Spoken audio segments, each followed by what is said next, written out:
The thing about religion is that we want to start in a couple of places, and then we'll calibrate together. One of the things that is really worth taking in right now while you're where you are, in this dynamic moment of connection to your inner being. Your inner being never, ever looks back. Because your inner being understands that everything valuable is right here in your now, and that your dominant state of being is one of motion forward. So your inner being doesn't look back. And that's the primary reason that religion has felt off to you, because there's a whole lot of looking back at things, sometimes a lot of really good things, that were said to a lot of people under a different set of circumstances in a different time that you have no possible way of relating to. So it's sort of like blah, blah, blah in your way sort of stuff. Now, some of it is relatable. We're not at all pushing against religion or anything, but that's why it could feel sort of off to you. Your own memories are a place that your inner being doesn't go. Once you're calibrated to who you really are, then you have access to the galaxy, past, present, and future, and you can find meaningful, valuable things. But until you are feeling good and tuned in, tapped in, turned on with who you really are, then there's a plethora of stuff that could trip you up, you see. It's not uncommon for religion to be one of those. This is a good discussion. People around you have deliberately tried to get you to calibrate to religion. So what you're doing here, we talked earlier about, together, let's take our understanding of the law of attraction to a new level. So this is a good opportunity to do this. So it's attraction, attraction, attraction.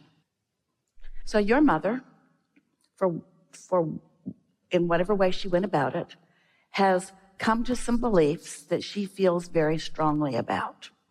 And because she cares about you and she believes that her way is the only path to well-being for you, then she presents that to you all the time, sort of in your face. That happens to a lot of people.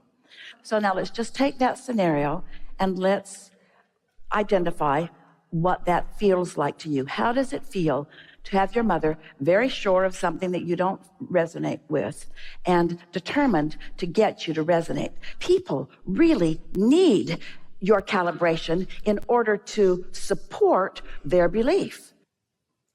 When you're tuned into source energy, you're not like that. When you're tuned in purely to source energy, when you've got your own connection to this, you're not looking for a bunch of other people to join you in the thought, because you're tuned into this powerful knowing and understanding. But when you're insecure and unsteady, that's when you're looking for other people to shore you up. And so that's why, not always, but in many cases, religions and clubs of all kinds are trying to get members to join them, because it validates that what they believe is right. And that's what most humans are doing. You're looking for validation from other people. You are wanting to calibrate to others for the purpose of filling the void of not strong. But you can't fill up the void of weakness joined together with other people who feel weak. You're just hanging around with a lot of weak people. Just hanging around with a lot of insecure people.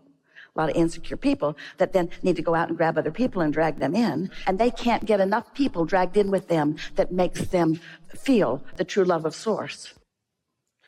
If you're really in concert with source energy, you know everyone has a direct link to that. And you're demonstrating your connection, which is the only way through the power of your example that others will learn their connection.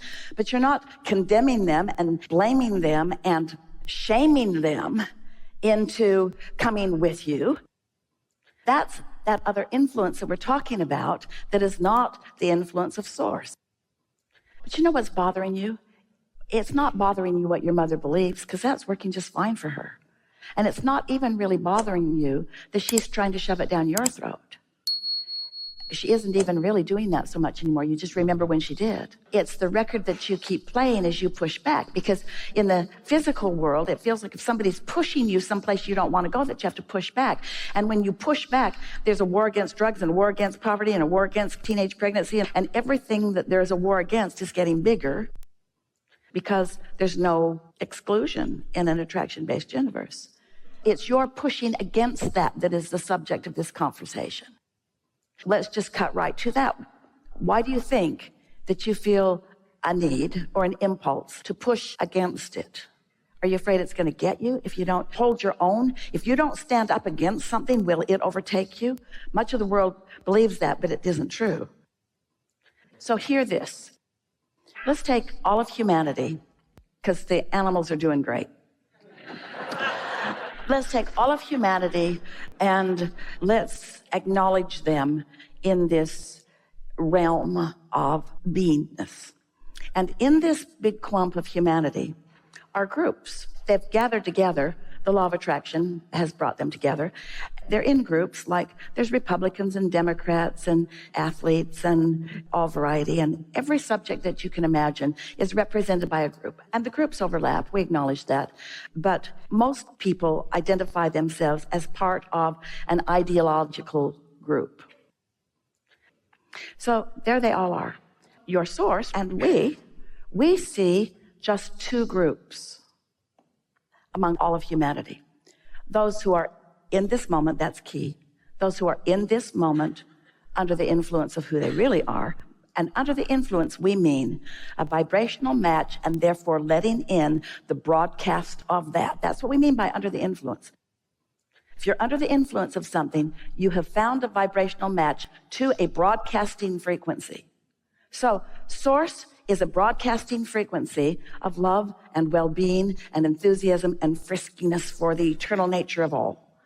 And then there are a lot of broadcasting stations that are in your human realm that are about fear and guardedness and right and wrong and all that kind of stuff.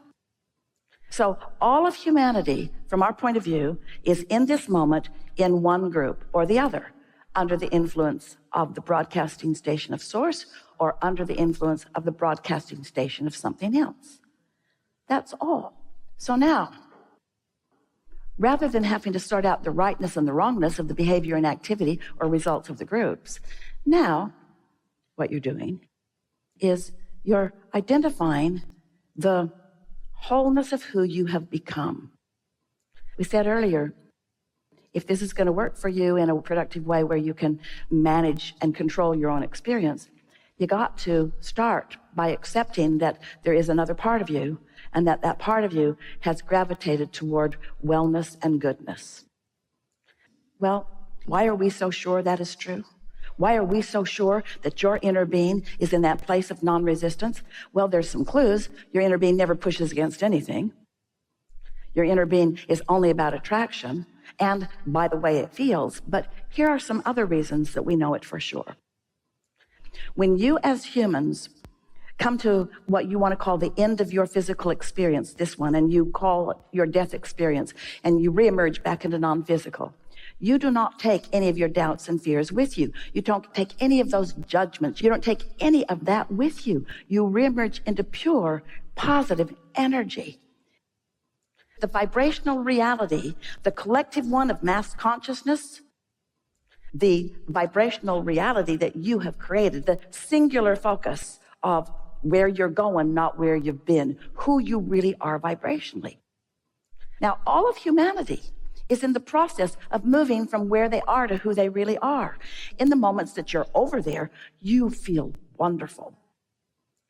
This is a statement, a new statement, in the conversation of taking understanding of the law of attraction to a new place.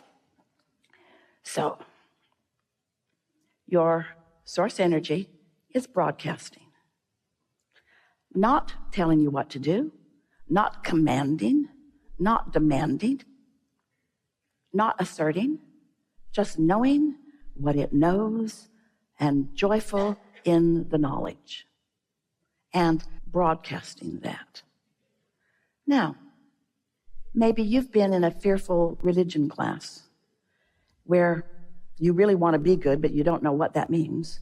And you really do want to make the right choices, but you have no idea what the right choices are.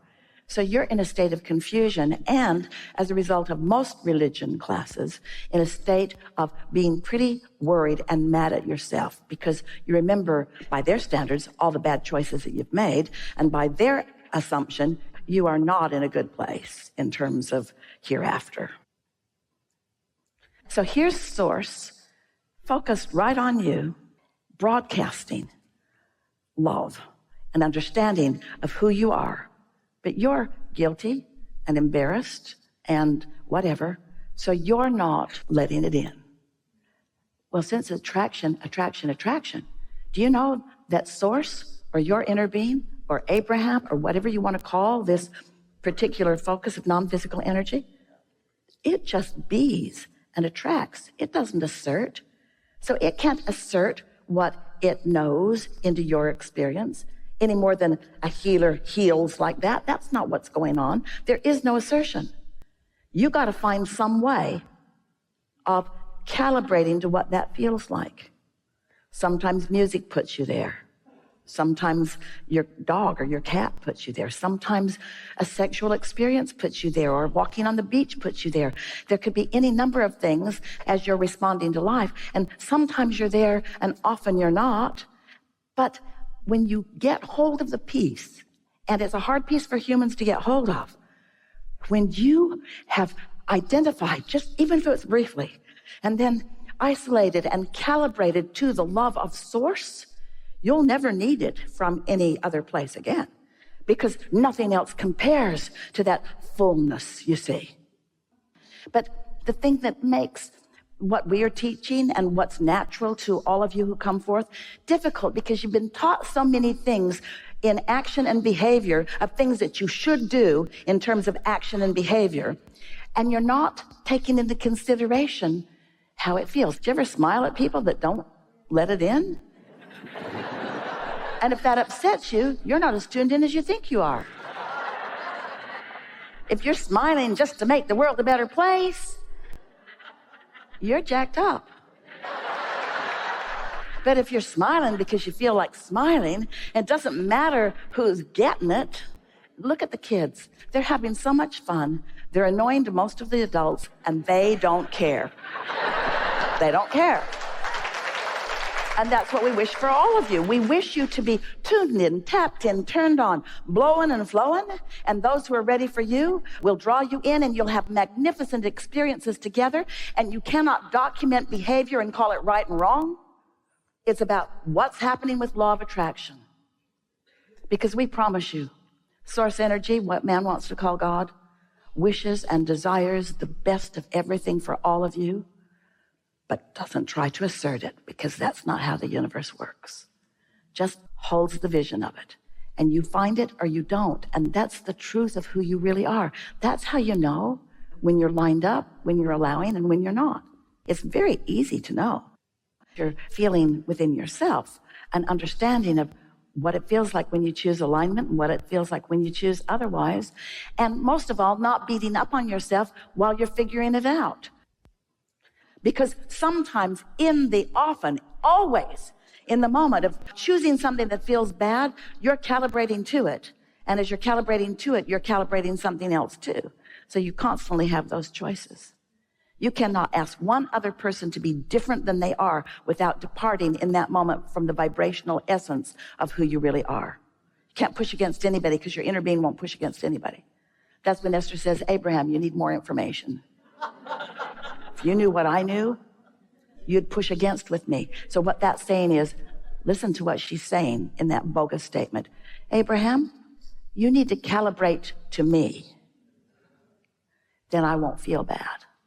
Because I'm desperate to calibrate to something. I'm desperate to calibrate to something. And so if you're in some place and your inner being will not calibrate to you, and for whatever reason you can't calibrate upward, then you calibrate to other humans and pretend like you found the rightness in the moment. And all you found is love in all the wrong places.